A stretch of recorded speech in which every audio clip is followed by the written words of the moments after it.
रही है। सूरनकोट में संदिग्ध धमाका हुआ है। पुंछ से बड़ी खबर, सुरक्षा बलों ने इलाके की घेराबंदी कर दी है। तलाशी अभियान लगातार जारी है।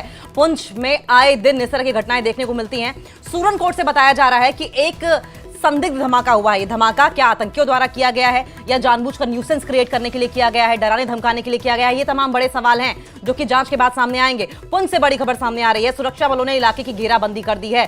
तलाशी अभियान, सर्च ऑपरेशन लगातार जारी है। ये जानने की कोशिश की जा रही है कि क्या वजह है इस धमाके के पीछे की।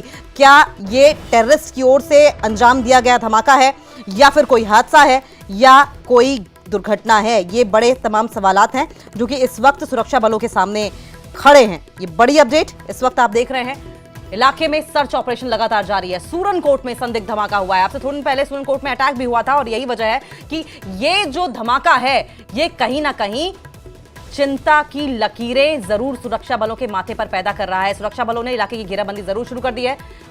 हमारे साथ सहयोगी मुनीश जुड़ गए हैं। मुनीश, इस धमाके के पीछे की वजह समझ में आ रही है क्या?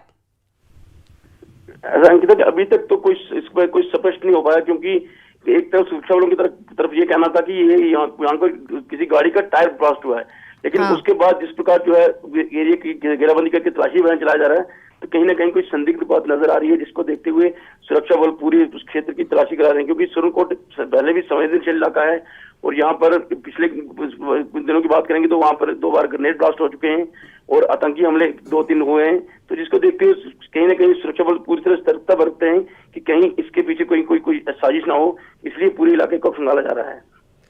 ठीक है मुनीश, आप नजर बनाए रखिए, आगे भी इस पर आपसे अपडेट लेते रहेंगे।